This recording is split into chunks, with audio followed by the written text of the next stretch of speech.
चलिए जी, welcome back. अब आपके पास जो लास्ट टॉपिक डिस्कशन के लिए बच जाता है that is restriction on ITC utilisation which is very very important for your examination. तो बहुत ध्यान से सुनिएगा। सेक्शन 49 में गवर्नमेंट के पास ये पावर है कि वो किसी भी रजिस्टर्ड पर्सन के लिए उसके ई क्रेडिट लेजर में जो आईटीसी पड़ा हुआ है उसका यूटिलाइजेशन जो है वो रेस्ट्रिक्ट कर सकती है। बात आती है कि रेस्ट्रिक्शन क्यों किया जाएगा। तो आप जैसा कि जानते हैं गवर्नमेंट के लिए जीएसटी में जो सबसे बड़ी प्रॉब्लम है वो है फेक इनवॉइसिंग की। फेक इनवॉइसिंग क्या होता है? जब कोई पर्सन कोई डमी एंटिटी क्रिएट करता है, उसको जीएसटी में रजिस्टर करा लेता है और फिर उस एंटिटी से वो फेक इनवॉइस बोगस बिल जो है वो काट करके सामने रजिस्टर्ड पर्सन को आईटीसी अवेलेबल कराता है, तो फिर ये होता है फेक इनवॉइसिंग। और इस फेक इनवॉइसिंग से गवर्नमेंट को बहुत नुकसान होता है। कैसे? जिस रजिस्टर्ड पर्सन को इस फेक इनवॉइस के बेस पर आईटीसी अवेलेबल कराया जाता है वो पर्सन क्या करता है, इस फेक आईटीसी को मोनेटाइज करा लेता है। मोनेटाइज कराने के दो तरीके होते हैं। नंबर वन, वो जो पर्सन होता है वो आगे जो आउटवर्ड सप्लाई कर रहा होता है उस पर जो जीएसटी की लायबिलिटी बनती है उस जीएसटी की लायबिलिटी को वो इस फेक आईटीसी से पे कर देता है, मतलब गवर्नमेंट को जो है वो रिक्विजिट कैश नहीं पहुंचता। दूसरा तरीका फेक मोनेटाइजेशन का ये होता है कि ये जो रजिस्टर्ड पर्सन होता है ये लेट्स सपोज कोई जीरो रेटेड सप्लाई करता है और वो उस जीरो रेटेड सप्लाई को करता है अंडर बॉन्ड और LUT without payment of any GST, और फिर उसके बाद क्या करता है, वो इस फेक आईटीसी का गवर्नमेंट से जो है वो रिफंड क्लेम कर लेता है। खैर, जैसे भी मोनेटाइजेशन कराया जा रहा हो, फेक आईटीसी का अगर मोनेटाइजेशन होता है तो गवर्नमेंट के लिए ये एक मैसिव जो है वो लॉस है। और government over a period of time देख रही थी कि फेक इनवॉइसिंग के केसेस जो है वो बढ़ते जा रहे हैं, तो उन पर लगाम कसने के पर्पस के लिए उन्होंने सेक्शन 49 में आईटीसी यूटिलाइजेशन के रेस्ट्रिक्शन के प्रोविजन जो है वो इंट्रोड्यूस किए। अब ये जो प्रोविजन है ये हमें सेक्शन 49 में दो जगह देखने को मिलते हैं। एक हमें देखने को मिलता है 49(4) में एंड दूसरा हमें देखने को मिलता है 49(12) में। दोनों प्रोविजन हम डिटेल में करेंगे, पहले जरा ब्रीफ में बात कर लेता हूं। शुरुआत करता हूं 49(4) की। सेक्शन 49(4) में गवर्नमेंट के पास ये पावर है कि वो एप्रोप्रिएट केसेस में आईटीसी यूटिलाइजेशन जो है वो किसी भी रजिस्टर्ड पर्सन के लिए रेस्ट्रिक्ट कर सकती है इन प्रेस्क्राइब्ड मैनर। और गवर्नमेंट ने वहां से पावर लेकर के रूल बनाया, rule 86A। 86A in very simple words ये कहता है कि अगर जीएसटी ऑफिसर के पास रीजन टू बिलीव है इस बात को लेकर के कि जो रजिस्टर्ड पर्सन के ई क्रेडिट लेजर में आईटीसी अवेल किया गया है वो फ्रॉडलेंट तरीके से अवेल किया गया है, इनएलिजिबल आईटीसी अवेल किया गया है, तो फिर ऑफिसर ऐसे आईटीसी का यूटिलाइजेशन जो है वो रेस्ट्रिक्ट कर सकता है। और कैसे रेस्ट्रिक्ट करेगा? उसके लिए ऑफिसर जो होगा वो एक्शन लेगा, और एक्शन जो ऑफिसर लेगा वो बेसिकली क्या करेगा, वो इसके ई क्रेडिट लेजर का यूटिलाइजेशन जो होगा वो उठा करके जो होगा वो ब्लॉक कर देगा। और अगर यूटिलाइजेशन ब्लॉक कर दिया जाएगा तो फिर क्या होगा, अब ये जो पर्सन होगा अपने इस फ्रॉडलेंट इनएलिजिबल आईटीसी को ना तो कहीं सेट ऑफ कर पाएगा और ना ही इसका वो जो होगा वो रिफंड क्लेम कर पाएगा। ये बात बोली गई है section 49(4) read with rule 86A।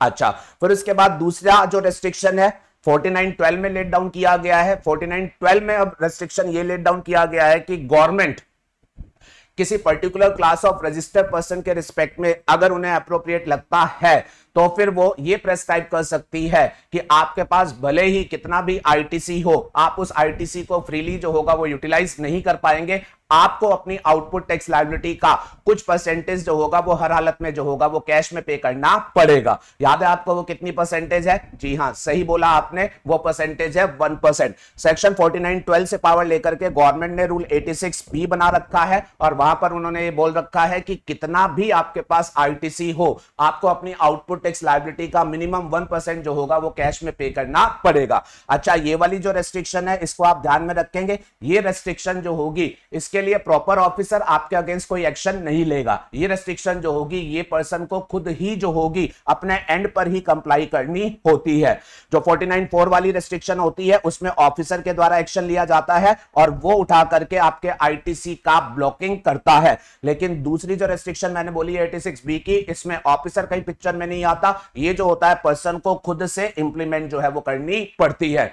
और अगर आप इस रेस्ट्रिक्शन जो हमने बताई है इसको आप ठीक से इंप्लीमेंट नहीं करते हैं तो फिर आपके अगेंस्ट कई सारे एक्शन जो है वो डेफिनेटली जो है वो लिए जा सकते हैं। तो खैर, इस ब्रीफ इंट्रोडक्शन के साथ अब मैं डिटेल के डिस्कशन पर आता हूं। मैं स्टार्ट कर रहा हूं आपके साथ सबसे पहले रूल 86A। अब रूल 86A 86A ये कहता है कि यहां हमारे पास है एक रजिस्टर्ड पर्सन, उसने अपना कुछ आईटीसी जो है वो अवेल किया, उसके ई क्रेडिट लेजर में जो है वो ये आईटीसी पड़ा हुआ है। अब इधर जो जीएसटी का कमिश्नर है या कमिश्नर के द्वारा कोई ऑथराइज्ड ऑफिसर है, अगर उनको ये लगता है कि ये जो आईटीसी यहां पड़ा हुआ है, ये आईटीसी जो है ये इस व्यक्ति ने फ्रॉडलेंट तरीके से लिया है, ये इसने कोई इनएलिजिबल आईटीसी अवेल किया है, अगर कमिश्नर या ऑथराइज्ड ऑफिसर के पास इस बात के रीजन टू बिलीव है कि ये वाला आईटीसी फ्रॉडलेंट है, ये वाला आईटीसी इनएलिजिबल है, और क्यों फ्रॉडलेंट है, क्यों इनएलिजिबल है, उसके लिए उन्होंने 4 रीजन जो है वो स्पेसिफाइड कर रखे हैं। ध्यान रखिएगा, अगर इन 4 रीजंस की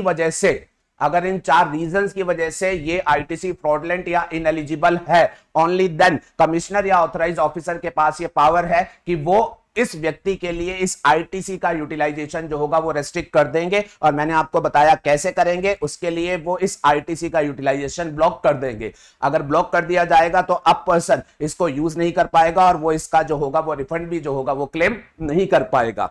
अच्छा, साथ में एक सावधानी बरतने को कहा गया है, बोला गया है कि अगर कमिश्नर या ऑथराइज्ड ऑफिसर वो आईटीसी के ब्लॉकिंग का एक्शन लेते हैं तो इस एक्शन को लेने से पहले किस रीजन की वजह से उन्होंने एक्शन लिया है वो उन्हें को जो होगा वो रिकॉर्ड करके अपने पास प्रॉपर जो होगा वो रखना पड़ेगा।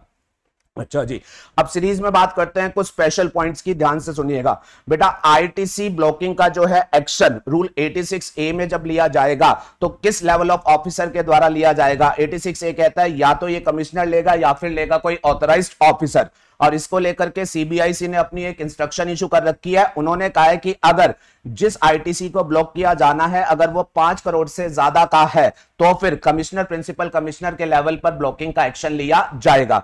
लेकिन अगर वो 5 करोड़ से कम का है तो फिर ऑथराइज्ड ऑफिसर के द्वारा एक्शन लिया जाएगा। और ऑथराइज्ड ऑफिसर कौन होंगे, उसके लिए उन्होंने ये बोला है कि अगर अप टू 1 करोड़ का आईटीसी ब्लॉक करना है तो फिर ऑथराइज्ड ऑफिसर होगा एसीडीसी, और अगर 1 करोड़ से ज्यादा पर अप टू 5 करोड़ का आईटीसी ब्लॉक किया जाना है तो फिर जो ऑथराइज्ड ऑफिसर होगा वो होगा आपका एडिशनल कमिश्नर या फिर ज्वाइंट कमिश्नर। आपके पास एग्जाम में 1-2 बार ये क्वेश्चन पूछा गया है कि कौन से ऑफिसर ऑथराइज्ड है for taking action of blocking of ITC, तो ये मैंने आपको यहां पर एक्सप्लेन करके दे दिया। अब आपको इस सेक्शन को जब मेमोराइज करना है एग्जाम के पर्पस के लिए, प्लीज ध्यान में रखिएगा कि एक तो आपको ये बात ध्यान में रखनी है कि ये particular level of officer he ITC के ब्लॉकिंग का एक्शन लेंगे। दूसरा आपको ये ध्यान में रखना है किन सर्कमस्टांसेस में ये एक्शन लिया जाएगा। तो ध्यान से सुनिएगा, अगर इन ऑफिसर के पास रीजन टू बिलीव है कि ये जो आईटीसी है ये आईटीसी फ्रॉडलेंट है या फिर ये आईटीसी इनएलिजिबल है, और ये फ्रॉडलेंट या इनएलिजिबल है इन 4 रीजंस की वजह से, देन ओनली 86A में ब्लॉकिंग का एक्शन जो है वो लिया जा सकता है। इस बात को मैं एम्फेसिस से बोलना चाहता हूं कि वो जो आईटीसी है वो फ्रॉडलेंट या इनएलिजिबल जो है वो इन 4 रीजंस की वजह से होना चाहिए। अगर किसी और रीजन की वजह से है तो फिर आईटीसी के ब्लॉकिंग का एक्शन नहीं लिया जा सकता है। अब ये 4 रीजन क्या है, इनको आपको जो है वो परफेक्ट अंडरस्टैंडिंग के साथ जो है वो समझना है। नंबर 1, अगर उन्हें यह दिखता है कि ये जो आईटीसी अवेल किया गया है ये उस इनवॉइस या डेबिट नोट के बेस पर अवेल किया गया है जो इनवॉइस या डेबिट नोट उस सप्लायर ने इशू किया है जो कि एक डमी सप्लायर है। डमी सप्लायर का मतलब वो एग्जिस्ट ही नहीं करता इस दुनिया में, या फिर वो अपने रजिस्टर्ड एड्रेस पर जो है वो एग्जिस्ट नहीं करता, या फिर ये आईटीसी उस सप्लायर के इनवॉइस या डेबिट नोट के बेस पर लिया गया है जिस सप्लायर ने एक्चुअल में कोई सप्लाई नहीं करी है, उसने सिर्फ बोगस बिल जो है वो सामने वाले को इशू करके दिए हैं। कहने का मतलब ये फेक आईटीसी है। अगर ऑफिसर के पास ये रीजन टू बिलीव है तो फिर वो जो है वो आपके आईटीसी को जो है वो ब्लॉक कर सकता है।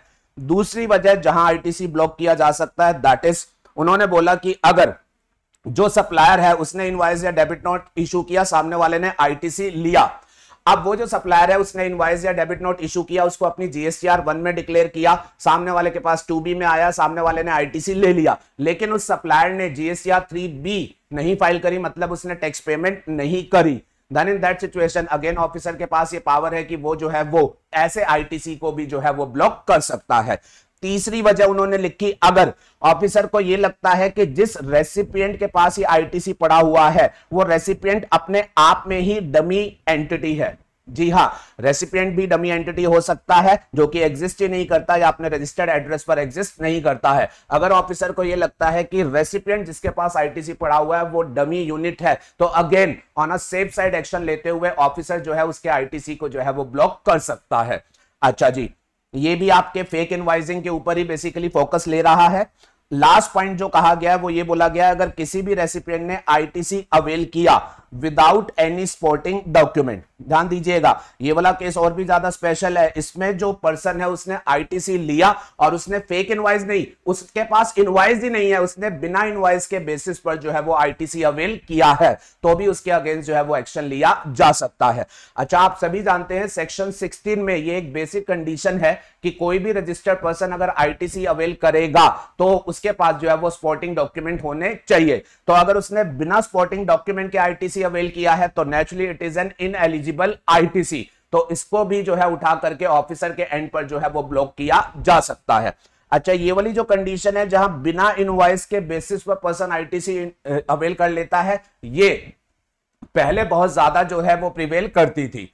आज की डेट में तो ये कम प्रिवेल करती है, बट पहले बहुत ज्यादा प्रिवेल करती थी। क्यों बेटा? पहले क्या होता था, पर्सन को आईटीसी क्लेम करने के लिए कुछ नहीं करना होता था, सिंपली वो अपनी रिटर्न फाइल करके कितना भी अमाउंट जो था वो आईटीसी का क्लेम कर सकते थे। पहले जीएसटीआर 2A 2B का कोई कंसेप्ट नहीं होता था। टू स्टार्ट विद बात कर रहा हूं। आज की डेट में तो क्या है, गवर्नमेंट ने काफी हद तक आईटीसी की अवेलमेंट को कंट्रोल कर रखा है कि कोई भी पर्सन आईटीसी सिर्फ कब अवेल कर पाता है, जब सप्लायर ने जो इनवॉइस या डेबिट नोट इशू किया उसको अपनी जीएसटीआर 1 में डाला और जीएसटीआर 1 से वो रेसिपिएंट की जीएसटीआर 2B में आ रहा है। तो डेफिनेटली आज की डेट में जो है वो आपका इनवॉइस जो है वो रिफ्लेक्ट होकर के 2B में आता है, तभी आपको आईटीसी मिलता है, उसके बगैर आपको आईटीसी मिलता ही नहीं है। तो आज की डेट में तो जो गलत आईटीसी लिया जाता है वो बेसिकली इनवॉइस बेस्ड, मतलब फेक इनवॉइस बेस्ड ही जो है वो लिया जाता है। बिना इनवॉइस के तो जनरली आईटीसी अवेलमेंट के केसेस हमें देखने को नहीं मिलते हैं। तो खैर इन एनी केस आपने एज अ होल ये 4 सिचुएशन जो है वो परफेक्टली जो है वो मेमोराइज करके जानी है, क्योंकि अगर जो आईटीसी अवेल्ड फ्रॉडलेंट है, इनएलिजिबल है, वो इन 4 वजह से है, तो ही जो है वो एक्शन जो है वो लिया जा सकता है। अच्छा, अब आपके दिमाग में एक क्वेश्चन ये आता होगा कि ऑफिसर्स को कैसे पता चलता होगा कि इस तरीके से आईटीसी जो है वो लिया गया है। किसी रजिस्टर्ड पर्सन के लेजर में आईटीसी पड़ा हुआ है, ठीक है जी, उसने सेल्फ असेस करके रिटर्न में क्लेम किया है। एक ऑब्वियस सा क्वेश्चन आपके माइंड में आएगा, जो एडमिनिस्ट्रेटिव ऑफिसर्स हैं उनको पता कैसे चलता होगा कि इसने ये जो आईटीसी अवेल किया है ये बेसिकली फ्रॉडलेंट है, इनएलिजिबल है, इनमें से किसी वजह से। तो सुनिएगा बेटा, जीएसटी वाले जो हैं वो एक बहुत अच्छा जो काम करते हैं, वो आर्टिफिशियल इंटेलिजेंस को अच्छे खासे स्केल पर जो है वो यूज करते हैं।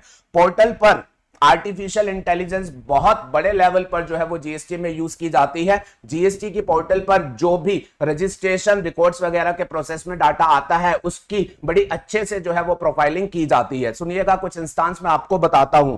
मान लीजिए जीएसटी की पोर्टल पर जो है रजिस्ट्रेशन जो है वो कराया जा रहा है, ठीक है जी। फेक इनवॉइसिंग जो है वो बेसिकली डमी एंटिटी के द्वारा की जाती है। अब कैसे पकड़ते हैं डमी एंटिटी को, सुनिएगा।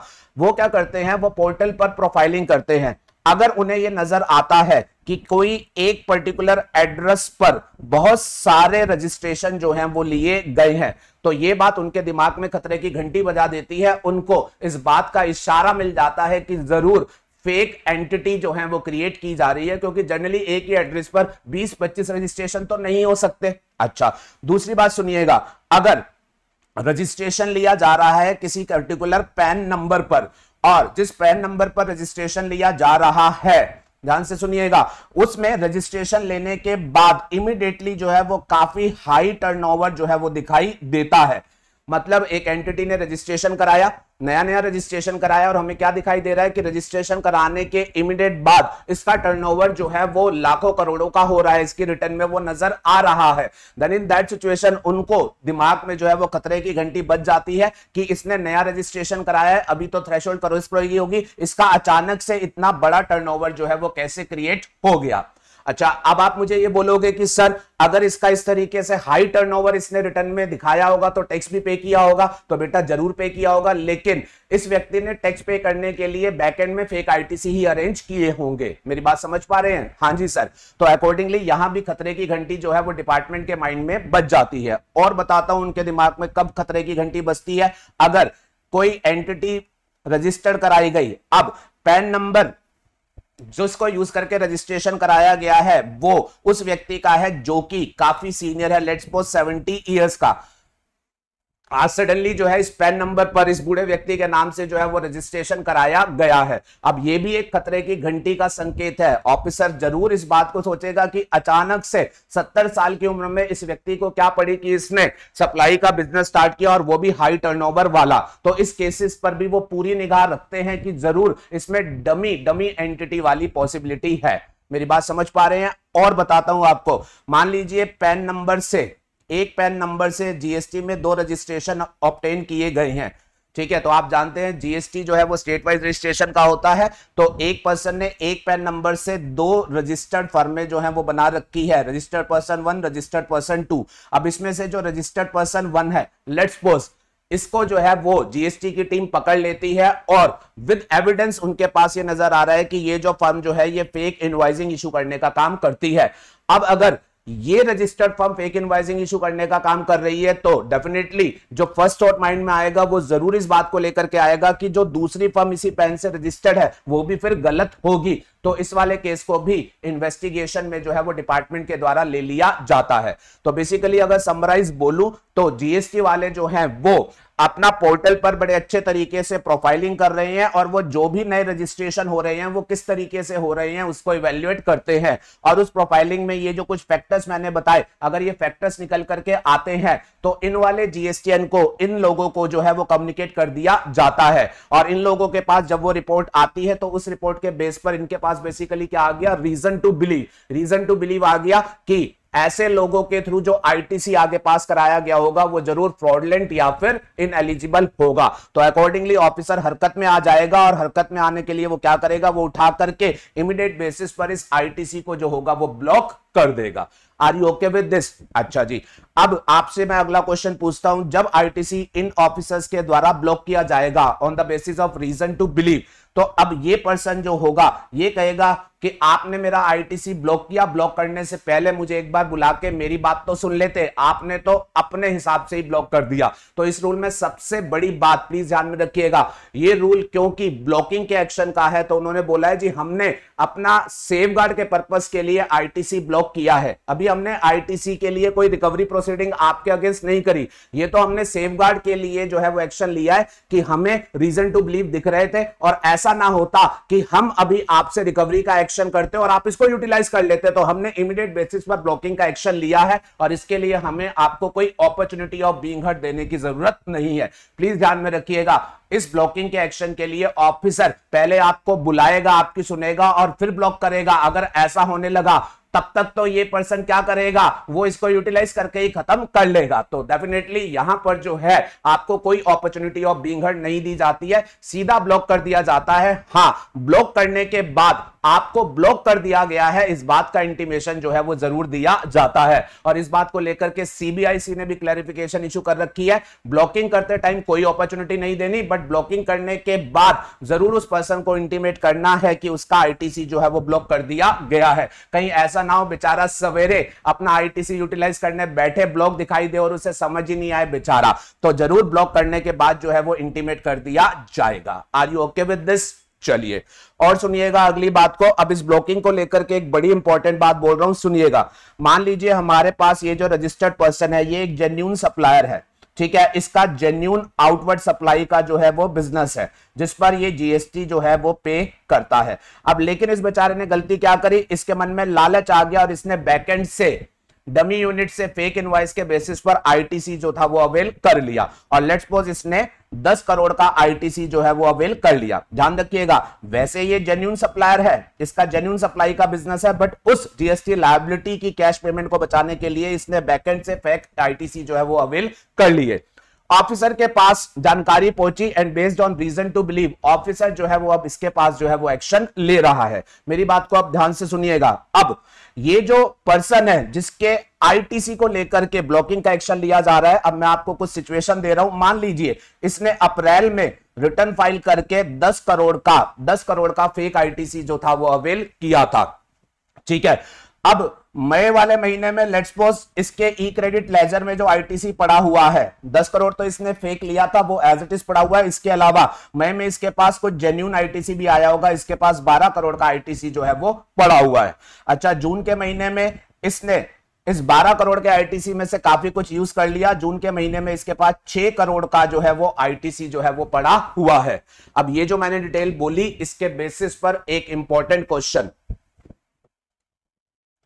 वो क्वेश्चन ये है, अब इसने अप्रैल में 10 करोड़ का फेक आईटीसी लिया, अवेल किया, ठीक है, और अप्रैल में कुछ यूज नहीं किया, तो इसके पास वो ई क्रेडिट लेजर में 10 करोड़ का फेक आईटीसी पड़ा हुआ है। अब जरा ध्यान से सुनिएगा और मुझे बताइएगा, अब अगर अप्रैल में जब इस पर्सन ने ये फेक आईटीसी अवेल किया जो कि इसके ई क्रेडिट लेजर में पड़ा हुआ है, अगर अप्रैल में ही इन ऑफिसर के पास इंफॉर्मेशन आ जाती है और वो ब्लॉकिंग का एक्शन लेते हैं, तो वो क्या करेंगे? क्या वो इस 10 करोड़ के आईटीसी का यूटिलाइजेशन ब्लॉक कर देंगे? यस, बहुत बढ़िया आपने कहा। बट लेट्स सपोज उनको अप्रैल में नहीं पता चला, उनको मई में पता चला, और जब मई में वो ब्लॉकिंग का एक्शन ले रहे हैं तो उन्हें क्या दिखाई दे रहा है? मई में इस पर्सन के ई क्रेडिट लेजर में पड़ा हुआ है 12 करोड़, 12 में से 10 तो वो है जो कि इसने फेक लिया है और 2 वो है जो कि इसका जेन्युइन है, जो कि इसने जेन्युइन परचेस करी है। अब आपके लिए इंपॉर्टेंट क्वेश्चन है, जब ऑफिसर आईटीसी ब्लॉकिंग का एक्शन लेगा तो एक्शन लेते टाइम क्या वो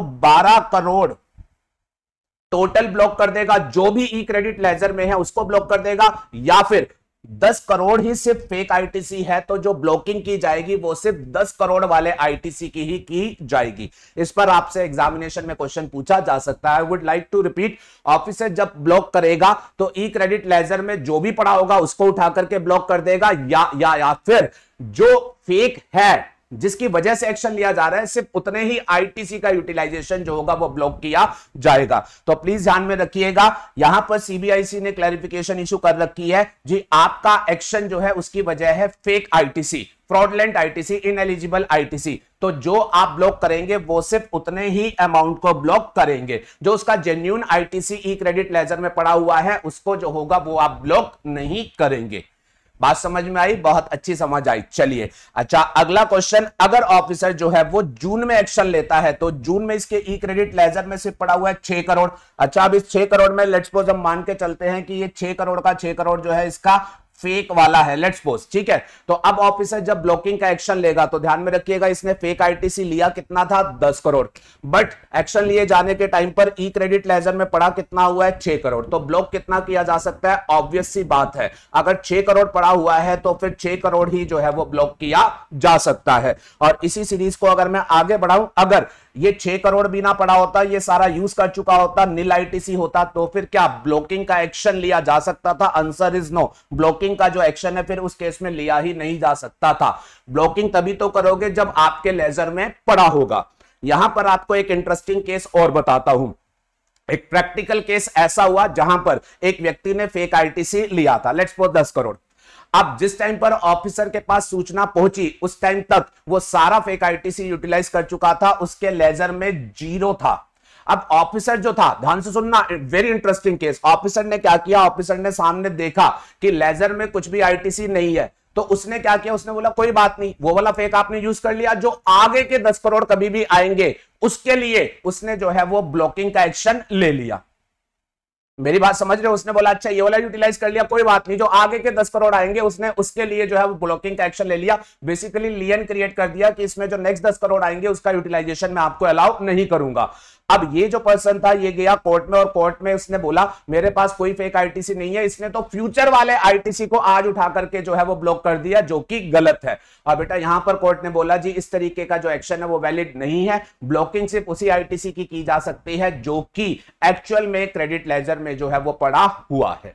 तो ये अलग अलग सिचुएशन में कैसे कैसे ब्लॉकिंग की जाएगी वो मैंने आपको एक्सप्लेन करने की कोशिश करी है। होपफुली ये बात जो है वो आपको बहुत अच्छे तरीके से समझ आ गई होगी। अब और स्पेशल बात बताता हूं, मजे आएंगे आपको। अब सुनिएगा, मान लीजिए ये जो रजिस्टर्ड पर्सन है, अब सिचुएशन चेंज करता हूं, इसने फेक आईटीसी लिया। अच्छा, इसने अब जो फेक आईटीसी लिया, लेट्स सपोज इसने वो आईजीएसटी का आईटीसी लिया है। अच्छा, कोई भी पर्सन बेटा जब फेक आईटीसी लेता है तो उनकी प्रेफरेंस में आईजीएसटी का फेक आईटीसी लेना होता है। क्यों? क्योंकि आईजीएसटी का आईटीसी एक ऐसा आईटीसी है जो किसी भी आगे जीएसटी की पेमेंट के लिए यूज किया जा सकता है। ये आईजीएसटी के लिए भी यूज किया जा सकता है, सीजीएसटी एसजीएसटी के लिए भी यूटिलाइज किया जा सकता है। तो अकॉर्डिंगली इस पर्सन ने जो था वो आईजीएसटी का फेक आईटीसी लिया। कहने का मतलब उसने जो बोगस बिलिंग ली वो इंटर स्टेट सप्लाई वाली बोगस बिलिंग ली। अच्छा, अब सुनिएगा, अब ऑफिसर को जब पता चला उसने एक्शन लिया। अब एक्शन लिए जाने के टाइम पर ऑफिसर को सबसे पहले इसका ई क्रेडिट लेजर चेक करना पड़ेगा। अब ध्यान से सुनिएगा, ऑफिसर ने जब इसका ई क्रेडिट लेजर खोला, ध्यान से सुनना बेटा, एक्शन लिए जाने के टाइम पर जब ऑफिसर ने ई क्रेडिट लेजर खोला ब्लॉकिंग करने के लिए, तो मैंने अभी आपको क्या बात समझाई, इसमें पैसा होगा तभी ब्लॉकिंग होगी, इसमें आपका क्रेडिट होगा तभी ब्लॉकिंग होगी, अदरवाइज ब्लॉकिंग पॉसिबल ही नहीं है। अब इंटरेस्टिंग बात यह थी, जब ई क्रेडिट लेजर खोला गया तो उसमें आईजीएसटी का क्रेडिट था ही नहीं, मतलब वो यूज हो चुका होगा। लेकिन इस पर्सन ने कुछ जेन्युइन क्रेडिट सीजीएसटी एसजीएसटी वाले जो थे वो भी कमाए थे, वो यहां पर जो थे वो एग्जिस्ट कर रहे थे। तो अब ऑफिसर ने क्या कहा, मुझे तो ब्लॉकिंग से मतलब है, आपने 10 करोड़ का फ्रॉडलेंट क्रेडिट, इनएलिजिबल क्रेडिट लिया है और आपके ई क्रेडिट लेजर में बैलेंस पड़ा भी है, तो मैं तो जो है वो ब्लॉकिंग कर रहा हूं। अब आपके लिए क्वेश्चन ये है, गलत क्रेडिट लिया गया था आईजीएसटी का, तो ब्लॉकिंग के लिए आईजीएसटी का बैलेंस होना जरूरी है, या अगर आईजीएसटी का बैलेंस नहीं है तो फिर सीजीएसटी और एसजीएसटी का जो क्रेडिट पड़ा हुआ है उसको भी आईजीएसटी के क्रेडिट के बदले में जो है वो ब्लॉक किया जा सकता है। देख रहे हो कितने इंटरेस्टिंग क्वेश्चन जो है वो इस रूल पर बन सकते हैं। और जहां तक मेरी नॉलेज है वो ये कहती है कि लोग इनको बिल्कुल ही टच नहीं करते हैं, वो सिंपली बोल करके चले जाते हैं अगर ऐसा है तो फिर ब्लॉकिंग की जा सकती है। बट बेटा रियल मजा तो इन सिचुएशन में है। तो क्वेश्चन दोहरा रहा हूं, बताओ आईजीएसटी का फेक क्रेडिट लिया था, ब्लॉकिंग के टाइम पर आईजीएसटी का कोई क्रेडिट नहीं है बट सीजीएसटी एसजीएसटी वाले क्रेडिट है, तो क्या उनको भी ब्लॉक किया जा सकता है? तो इस बात को लेकर के लॉ ने तो कुछ नहीं बोला था, लेकिन यहां पर केरला स्टेट में जो है वो एक एडवाइजरी जारी की गई है। उन्होंने बोला जी आईजीएसटी का जो क्रेडिट है वो क्योंकि सीजीएसटी और एसजीएसटी में क्रॉस यूटिलाइज किया जा सकता है, तो जब वो वहां क्रॉस यूटिलाइज किया जा सकता है तो डेफिनेटली उसके बदले में सीजीएसटी और एसजीएसटी का क्रेडिट उठा करके ब्लॉक भी किया जा सकता है। Are you okay with this? चलिए, तो अब मैं उम्मीद रखता हूं एग्जामिनर आपको किसी भी पॉइंट पर टेस्ट करे, आप सभी पॉइंट्स को जो होगा बिल्कुल लॉजिकली बेटर अंडरस्टैंडिंग के साथ जो होगा वो आंसर कर पाएंगे। अच्छा, अब एक और स्पेशल बात, जी हां, अब मान लीजिए मैं आपसे ये कहता हूं कि एक रजिस्टर्ड पर्सन है, जेन्युइन सप्लायर है, जेन्युइन सप्लाई करता है, अब उसने कोई आईटीसी अपने ई क्रेडिट लेजर में बुक किए। क्वेश्चन ध्यान से सुनना, उसने अपने ई क्रेडिट लेजर में कोई क्रेडिट जो है वो बुक किए। अच्छा, और जो क्रेडिट उसने बुक किए, लेट्स सपोज उसने कोई मोटर कार खरीदी थी, उसने उसके आईटीसी जो है वो ई क्रेडिट लेजर में बुक कर लिए, पड़े हुए हैं। अच्छा, आप सभी जानते हैं नॉर्मली मोटर कार के क्रेडिट मिलते हैं या फिर ब्लॉक्ड होते हैं, सेक्शन 17(5) याद होगा आपको। तो इस पर्सन ने एक बात बताओ, अगर मोटर कार का क्रेडिट इसके लिए ब्लॉक्ड है मान लेते हैं, फिर भी इसने आईटीसी अवेल कर लिया, तो क्या ये आईटीसी इनएलिजिबल आईटीसी है? यस। और आपके लिए क्वेश्चन है, अगर ऑफिसर को पता चलता है कि इसने इस तरीके से ब्लॉक्ड आईटीसी लिए हैं, इनएलिजिबल आईटीसी लिए हैं, तो क्या ऑफिसर इसके अगेंस्ट रूल 86A में इस आईटीसी को ब्लॉक करने का एक्शन ले सकता है? क्या इस वाले आईटीसी को ब्लॉक करने का वो एक्शन ले सकता है? तो प्लीज ध्यान में रखिएगा, answer is no, answer is no. आपके लिए ये सबसे इंपॉर्टेंट पॉइंट है। रूल 86 में जो क्रेडिट ब्लॉक करने का एक्शन लिया जाता है वो तभी ब्लॉक किया जाता है जब जो गलत आईटीसी लिया गया है वो इन चार में से किसी वजह से लिया गया है। यहां पर ध्यान में रखिएगा, यहां इस पर्सन ने मोटर कार जेन्युइन परचेज करी है, सप्लायर डमी नहीं है, ये खुद भी डमी नहीं है, ठीक है। ये जो 4 रीजंस लिखे हैं रूल 86A में, यहां पर इन 4 रीजंस में से कुछ भी रीजन इन्वॉल्व नहीं है, ठीक है। क्रेडिट इसका इनएलिजिबल है, लेकिन इनएलिजिबिलिटी की वजह रूल 86A में बताए गए रीजंस नहीं है, तो फिर इस वाले केस में 86A का ब्लॉकिंग का एक्शन जो है वो नहीं लिया जा सकता है। आप कहोगे सर इनएलिजिबल क्रेडिट है, कोई बात नहीं बेटा, इनएलिजिबल क्रेडिट है तो ऑफिसर जो होगा इसकी रिकवरी करेगा, रिकवरी के लिए 73-74 का एक्शन लेगा, लेकिन रूल 86A में ब्लॉकिंग का एक्शन जो है वो नहीं लिया जा सकता है। है। ऐसे ही आपको एक और एग्जांपल देता हूं, मान लीजिए ये रजिस्टर्ड पर्सन है दिल्ली का, ये हरियाणा गया था, होटल में रुका था और वहां उस होटल वाले ने हरियाणा का इंट्रास्टेट सप्लाई का इसे बिल दिया था, और आप जानते हैं दिल्ली का रजिस्टर्ड पर्सन हरियाणा के इंट्रास्टेट सप्लाई के आईटीसी अवेल नहीं कर सकता, बट इसने फिर भी लेट्स सपोज वो आईटीसी अवेल कर लिया, तो क्या इनएलिजिबल आईटीसी ले लिया? यस। अब ये आईटीसी इनएलिजिबल है, पर इसकी इनएलिजिबिलिटी की वजह 86A में जो 4 कारण बताए गए हैं उनमें से कोई भी नहीं है, तो अगेन इस आईटीसी को लेकर के भी ब्लॉकिंग का एक्शन जो है वो नहीं लिया जा सकता है। प्लीज ध्यान में रखिएगा, ठीक है जी। चलो, और कुछ मिसलेनियस एक्सपेक्ट की अगर बात करूं तो सुनिएगा। अब अगर ऑथराइज्ड ऑफिसर इन 4 रीजंस की वजह से क्रेडिट को फ्रॉडलेंट या इनएलिजिबल पाते हैं तो फिर वो ब्लॉकिंग का एक्शन लेते हैं, इस आईटीसी को जो है वो ब्लॉक कर दिया जाता है। अब क्वेश्चन ये है, क्या आईटीसी का ब्लॉक कर देना वो फाइनल एक्शन है या ये एक सेफगार्ड वाला एक्शन है? तो प्लीज अप्रिशिएट, ये तो सिंपली एक सेफगार्ड वाला एक्शन है, ठीक है जी। अगर आईटीसी फ्रॉडलेंट है तो वो यूटिलाइज ना हो पाए, इसलिए हमने इमीडिएट एक्शन लेकर के जो है वो उसे ब्लॉक कर दिया है। बात पूरी तब होगी जब फाइनली हम वो उस इनएलिजिबल आईटीसी को आपसे रिकवर भी कर लें। यस और नो? यस। तो प्लीज ध्यान में रखिएगा, लॉ ने अब आगे ये बात लिखी कि जो भी ऑफिसर आईटीसी ब्लॉक कर रहा है वो इस बात को ध्यान देगा कि ब्लॉकिंग कर देने से तो अभी टेम्परेरी एक्शन हुआ है, फाइनल एक्शन होगा इस गलत आईटीसी की रिकवरी के साथ। तो आप ये एश्योर करें कि ब्लॉकिंग के बाद आप अपना फटाफट से केस बनाएं और फाइनल एक्शन ले ले। और इस वजह से लॉ ने ये लिख रखा है कि ये जो ब्लॉकिंग का आपने एक्शन लिया है ये आपका मैक्सिमम 1 ईयर तक के लिए ही प्रिवेल करेगा। ये टाइम लिमिट इसलिए सेट की गई है ताकि ऑफिसर ब्लॉक करने के बाद आराम से ना बैठ जाए कि ब्लॉक तो कर ही दिया, चलो अब कभी भी फाइनल एक्शन ले लेंगे, तो वो टाइमली अपना फाइनल एक्शन ले। इस वजह से लॉ में ये प्रोवाइड किया गया है कि ये ब्लॉकिंग सिर्फ मैक्सिमम 1 साल तक चलेगी, इसके अंदर अपना फाइनल एक्शन ले लेना, नहीं तो फिर ये ब्लॉकिंग खत्म हो जाएगी और फिर आप सामने वाले को जो होगा वो रोक नहीं पाओगे। Are you okay with this? चलिए, अच्छा एक और बात उन्होंने ये कही है, जिस भी व्यक्ति का आईटीसी ब्लॉक कर दिया जाता है उसके पास एक रेमेडी ये दी गई है, जब ब्लॉक होगा तो उसे इंटीमेशन आएगा।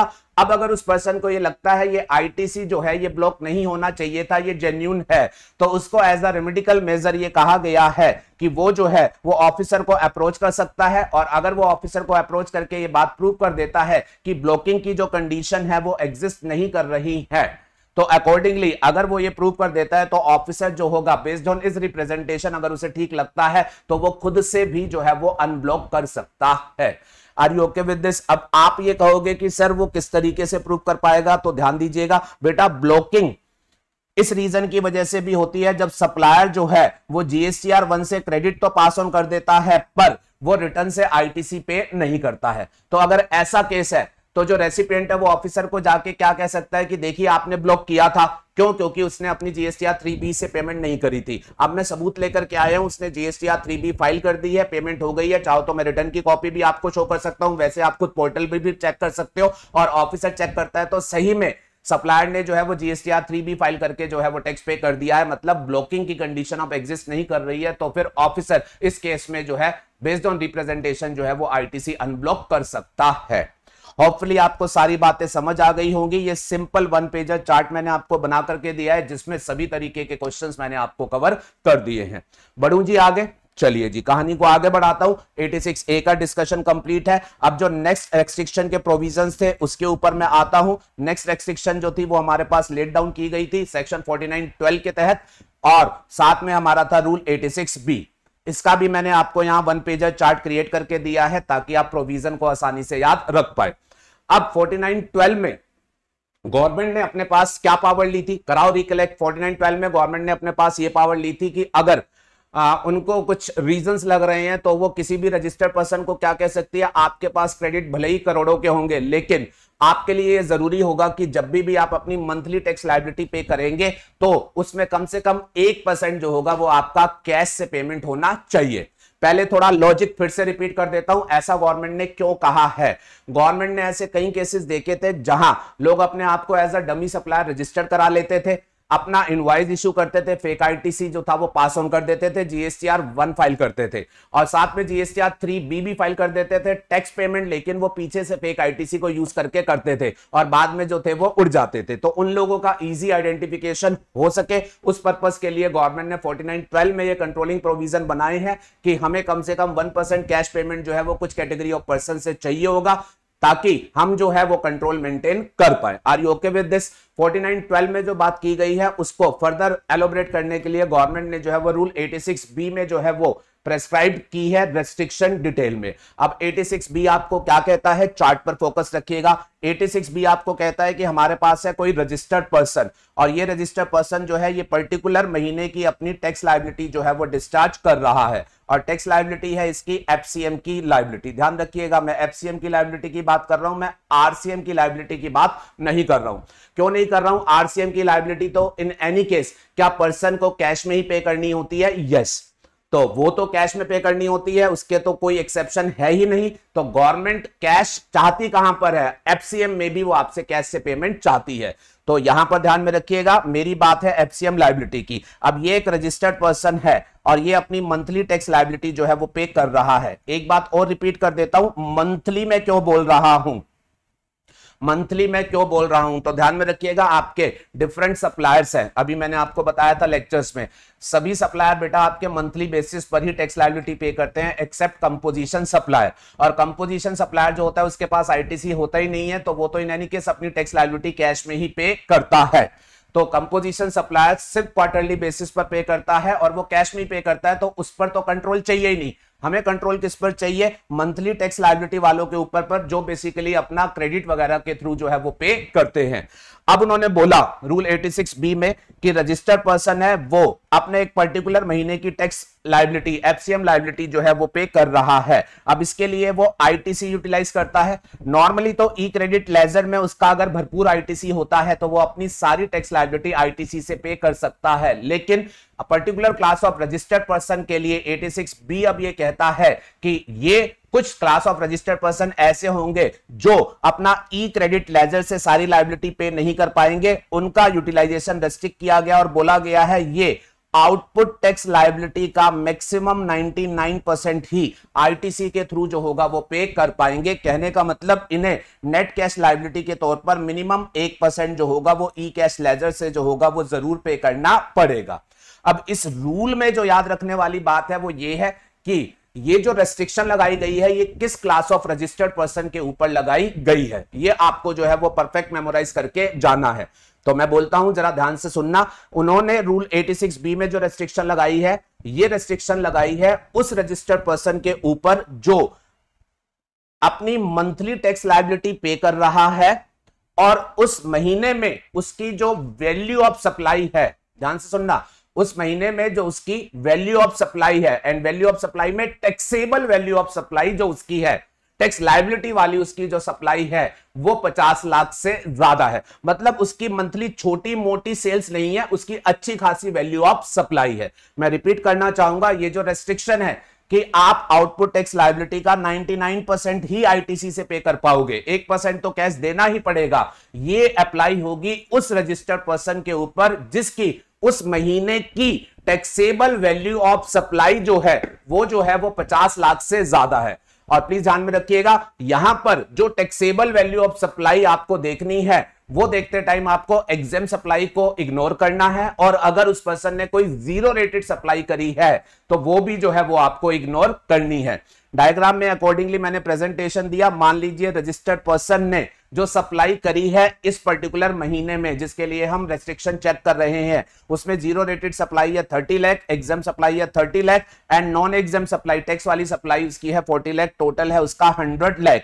तो इस महीने में उसकी टोटल सप्लाई 100 लाख है, बट प्लीज ध्यान में रखिएगा आपको महीने की टोटल सप्लाई नहीं देखनी, आपको जीरो रेटेड सप्लाई और एग्जाम सप्लाई एक्सक्लूड करनी है। उनके एक्सक्लूजन के बाद इसकी जो टैक्सेबल सप्लाई है वो है सिर्फ 40 लाख, और क्योंकि ये 50 लाख से कम है तो इसके ऊपर रूल 86B की रेस्ट्रिक्शन जो होगी वो एप्लीकेबल नहीं होगी। ऐसा व्यक्ति क्रेडिट से पूरी लायबिलिटी जो है वो पे कर सकता है। ओके, दूसरा केस, यहां जीरो रेटेड सप्लाई है 60 लाख, एग्जाम सप्लाई है 60 लाख, टैक्स वाली सप्लाई है 80 लाख, टोटल कितना हो गया 200 लाख। अब यहां पर अगर मैं जीरो रेटेड और एग्जाम सप्लाई को साइड भी कर देता हूं तो भी जो टैक्सेबल वैल्यू सप्लाई की है इस महीने में वो 80 लाख है, जो कि 50 लाख से ज्यादा है। तो अकॉर्डिंगली यहां पर जो है ये 86B वाली रेस्ट्रिक्शन जो होगी वो अप्लाई हो जाएगी। Are you okay with this?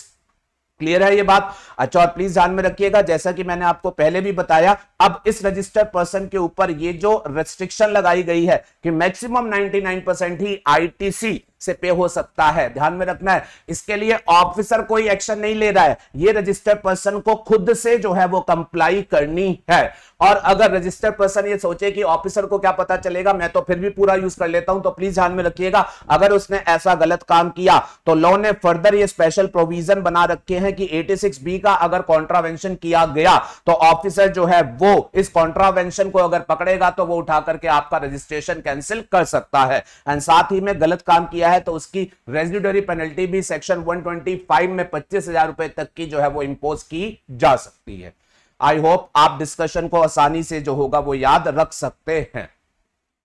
Are you okay with this? अच्छा, अब 86B में भी मैं आपको एक इंटरेस्टिंग सिचुएशन देता हूं, ठीक है, ताकि आप इसको थोड़ा इंटरेस्टिंग फील कर सके। तो मान लीजिए अब मैं कहता हूं कि हमारे पास है एक रजिस्टर्ड पर्सन, ठीक है, वो अपनी मंथली लायबिलिटी पे कर रहा है, मंथली में उसकी कुछ आरसीएम लायबिलिटी भी है और कुछ उसकी एफसीएम लायबिलिटी भी है। तो आप ध्यान रखना, आरसीएम लायबिलिटी के लिए हमें 86B देखना ही नहीं है क्योंकि ये इन एनी केस कैश में ही जानी है, हमें सिर्फ एफसीएम लायबिलिटी के लिए 86B देखना है। मान करके चलते हैं इस रजिस्टर्ड पर्सन की इस महीने की जो टैक्सेबल वैल्यू ऑफ सप्लाई है वो 50 लाख से ज्यादा है, इसके ऊपर 86B की रेस्ट्रिक्शन एप्लीकेबल है। अब लेकिन आपके लिए क्वेश्चन क्या है, अब इस महीने में जो उसकी टैक्स लायबिलिटी बन रही है एफसीएम वाली, उसमें इसने इंट्रास्टेट और इंटरस्टेट सभी सप्लाई करी है। अकॉर्डिंगली इसकी जो आईजीएसटी की लायबिलिटी बन रही है वो 20 लाख की बन रही है, सीजीएसटी की 10 लाख की बन रही है, एसजीएसटी की 10 लाख की बन रही है। टोटल लायबिलिटी इस महीने की सप्लाई की रिलेशन में इसकी जो बन रही है दैट इज 40 लाख रुपीस। अब इस 40 लाख रुपीस की लायबिलिटी को पे करने के लिए जब ये आईटीसी यूटिलाइज करता है तो लेट्स सपोज इसके पास आईटीसी के तौर पर आईजीएसटी भी है, सीजीएसटी भी है, एसजीएसटी भी है। अब हमने क्या बोला, 86B अगर एप्लीकेबल होता है तो इस व्यक्ति को यह एश्योर कराना होता है कि क्रेडिट चाहे करोड़ों में क्यों ना हो, इसको अपनी आउटपुट टैक्स लायबिलिटी का 1% कैश से जरूर पे करना है। आईटीसी रेस्ट्रिक्ट कर दिया गया है, वो maximum 99% of output tax liability के लिए ही यूज हो सकता है। अब बात आती है जो 1% इन एनी केस इसे कैश में पे करना है, वो 1% आप कैसे निकालेंगे? देखिएगा कैसे निकालेंगे से मेरा मतलब क्या है, मैं आपको दो व्यू देता हूं। एक, इसकी टोटल लायबिलिटी कितनी है 40 लाख, तो हम जब 86B को अप्लाई कराएंगे तो हम ये बोलेंगे जी टोटल लायबिलिटी है इसकी 40 लाख, इसका 1% ये जो है ये इसे कैश में पे करना है, इतना मिनिमम अमाउंट ये कैश में पे करे और इसको छोड़ करके बाकी ये अपने आईटीसी से पे करे और उस आईटीसी में ये आईजीएसटी, सीजीएसटी, एसजीएसटी को जैसे भी चाहे वो जो है वो यूज करे। वो सिर्फ 40 लाख का 1% कैश पेमेंट एश्योर कराए और बाकी अपने क्रेडिट को जिस भी तरीके से जो है वो यूज करे। या दूसरा व्यू ये हो सकता है कि नहीं, इसको क्या करना होगा, इसको अपनी हर एक लायबिलिटी का 1% जो होगा वो कैश में पे करना होगा। उसको अपनी हर एक लायबिलिटी का 1% जो होगा वो कैश में पे करना होगा। मतलब आईजीएसटी भी 1%, सीजीएसटी भी 1% एंड एसजीएसटी भी 1% and subject to each individual 1% वो अपने क्रेडिट को जो है वो यूटिलाइज करे। क्वेश्चन छोटा है लेकिन अगर बहुत डेप्थ में सोचोगे तो जैसे आप अप्लाई करेंगे उससे भी डिफरेंस जो है वो आपके अराइज हो सकते हैं। तो क्वेश्चन सिंपली आपके पास सिंपल वर्ड्स में ये है, 1% वाली कंडीशन टोटल लायबिलिटी के रिस्पेक्ट में एश्योर की जानी है या हेडवाइज हर टैक्स लायबिलिटी के रिस्पेक्ट में जो है वो एश्योर की जानी है। इस बात को लेकर के मैं आपको बोलना चाहूंगा, रूल में बहुत ज्यादा क्लैरिटी इस बात को लेकर के नहीं है, बट जहां तक गवर्नमेंट की इंटेंट है वो इंटेंट क्या है कि भाई 1% कैश मिलना चाहिए। तो वो इंटेंट ये सजेस्ट करती है कि आपको टोटल लायबिलिटी का 1% गवर्नमेंट को कैश में देना है। सब्जेक्ट टू दैट आप अपने आईटीसी को किसी भी तरीके से जो है वो यूटिलाइज कर सकते हैं। सर एग्जाम में कभी क्वेश्चन आया है आईसीआई ने क्या किया है? तो बेटा इस एक्सपेक्ट के ऊपर आईसीआई ने टिल डेट आपसे कोई क्वेश्चन नहीं पूछा है, तो इसलिए हमारे पास आईसीआई का व्यू जो है वो अवेलेबल नहीं है। आप अगर क्वेश्चन आता है और आप आंसर करते हैं तो आप दोनों में से जो भी व्यू को ठीक समझते हैं उस व्यू को लिखते हुए एक्सप्लेन करते हुए जो है वो आप अपना आंसर करेंगे। होपफुली ये बात आपके लिए एक नई बात होगी, आपका कुछ वैल्यू एडिशन हुआ होगा। वापस आता हूं रूल 86B के ऊपर। अब 86B ने जब ये रेस्ट्रिक्शन लगाई तो इस रेस्ट्रिक्शन के बाद उन्होंने एक सेविंग क्लॉज भी जो है वो प्रोवाइड किया। उन्होंने बोला जी नॉर्मली तो हमने कह दिया कि रजिस्टर्ड पर्सन की मंथली एफसीएम लायबिलिटी वो जो होगी वो इस तरीके से पे होगी अगर उसकी उस महीने की टैक्सेबल सप्लाई जो है वो 50 लाख से ज्यादा है। लेकिन उन्होंने कहा कि कुछ लोगों के ऊपर हम ये रेस्ट्रिक्शन अप्लाई नहीं कराएंगे। अब वो कौन से लोग होंगे वो जो है उसकी चर्चा जो है वो मैंने आगे नेक्स्ट डायग्राम में आपके साथ करी हुई है। ये आपको लोग जो है वो मेमोराइज करके जाने हैं।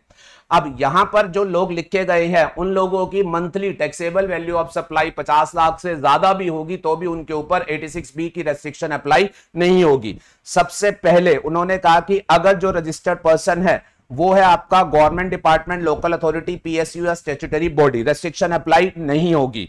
अगर रजिस्टर्ड पर्सन जो है उसकी करंट ईयर की जो total GST cash payment status है वो कुछ इस तरीके से है, ध्यान दीजिएगा। मान लीजिए ये पर्टिकुलर फाइनेंशियल ईयर है और इस पर्टिकुलर फाइनेंशियल ईयर में let's suppose April, May, June, July, August, let's suppose अगस्त के महीने के लिए टैक्स पेयर जो है अपने आप को चेक कर रहा है।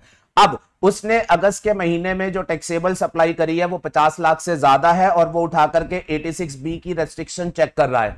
तो उन्होंने बोला वैसे तो 86B ने बोला है 1% कैश पेमेंट करनी पड़ेगी, लेकिन रिलैक्सेशन आपकी ये कहती है ये पर्सन अगर इस साल के जितने भी महीने हैं इन सब महीनों को कॉम्युलेटिव बेसिस पर एनालाइज करता है और उसने इन सारे महीनों में जो टोटल कैश पे कर रखा है वो टोटल कैश पेमेंट 1% से ज्यादा पे कर रखा है, तो फिर ये व्यक्ति अगस्त के इंडिविजुअल महीने के लिए रूल 86B की एप्लीकेबिलिटी से बाहर हो जाएगा। तीसरा केस जहां पर रेस्ट्रिक्शन अप्लाई नहीं होगी उसमें उन्होंने कहा है कि अगर कोई रजिस्टर्ड पर्सन है, इसने प्रीवियस ईयर में आईटीसी रिफंड क्लेम किया था, ध्यान रखिएगा इसने प्रीवियस ईयर में आईटीसी रिफंड क्लेम किया था because of making zero rated supply under bond और एलयूटी, और वो जो रिफंड इसने लिया था वो 1 लाख रुपए से ज्यादा का लिया था, तो ऐसे पर्सन के ऊपर भी रेस्ट्रिक्शन अप्लाई नहीं होगी।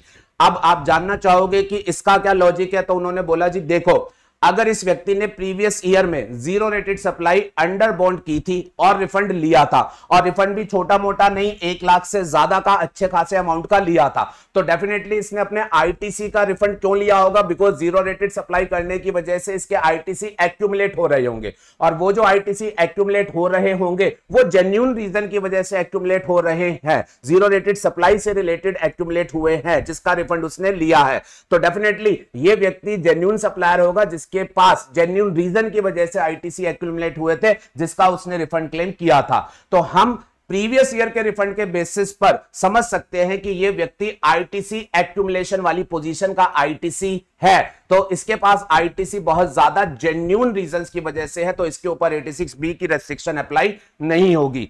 एंड सिमिलर लॉजिक के बेस पर उन्होंने अगली कैटेगरी बनाई जिसमें उन्होंने यह बोला कि अगर कोई रजिस्टर्ड पर्सन है जिसने पिछले साल में आईटीसी का रिफंड क्लियर किया on account of inverted tax structure और अच्छे खासे अमाउंट का उसने रिफंड क्लेम किया 1 लाख रुपए से ज्यादा का, तो अगेन वजह वही है, इसने पिछले साल में एक बड़ा रिफंड लिया है आईटीसी का इन्वर्टेड टैक्स स्ट्रक्चर की वजह से, और रिफंड तभी लिया होगा जब इसके पास इन्वर्टेड टैक्स स्ट्रक्चर की वजह से बहुत सारे आईटीसी एक्यूमुलेट हुए होंगे। तो अगेन ये जेन्युइन आईटीसी रिफंड क्लेम करने वाला पर्सन है, इसके ऊपर 86B की जो होगी वो रेस्ट्रिक्शन अप्लाई नहीं होगी। लास्ट एंड फाइनल सिचुएशन इसमें उन्होंने बोला कि अगर जो रजिस्टर्ड पर्सन है वो या कोई और व्यक्ति उससे कनेक्टेड जो है उन्होंने पिछले 2 सालों में अपना इनकम टैक्स अच्छा खासा पे किया है, पिछले 2 सालों में उन्होंने अपना अच्छा खासा इनकम टैक्स पे किया है 1 लाख रुपए ईच ईयर से ज्यादा, तो तो ऐसे व्यक्ति को भी हम जेन्युइन समझेंगे कि हाँ अगला व्यक्ति जेन्युइन बिजनेस कर रहा होगा, तभी तो उसने अपनी इनकम टैक्स रिटर्न में अच्छा खासा इनकम टैक्स पे किया, नहीं तो इंडिया में लोग इनकम टैक्स कहां पे करते हैं। तो ऐसे व्यक्ति के ऊपर भी 86B की जो होगी वो रेस्ट्रिक्शन अप्लाई नहीं होगी। अच्छा, इस वाले पॉइंट में आपको ये ध्यान में रखना है, इस वाले केस में उन्होंने जो इनकम टैक्स पेमेंट चेक करनी है वो रजिस्टर्ड पर्सन, या तो वो उसकी चेक करेंगे या फिर उससे कनेक्टेड वो अदर पर्सन की जो होगी वो इनकम टैक्स रिटर्न का स्टेटस चेक करेंगे।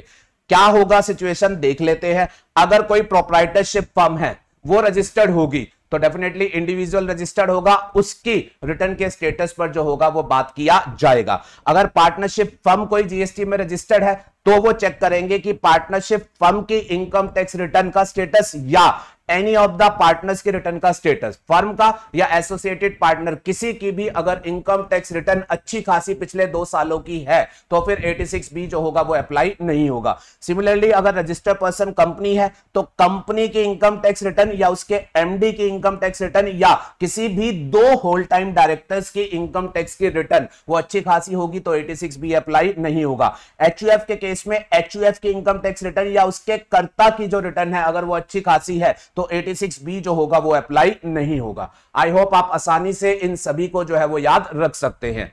इसके अलावा लास्ट एंड फाइनल बात जो 86B में लिखी गई है, कहा गया है एक और केस में 86B अप्लाई नहीं होगा।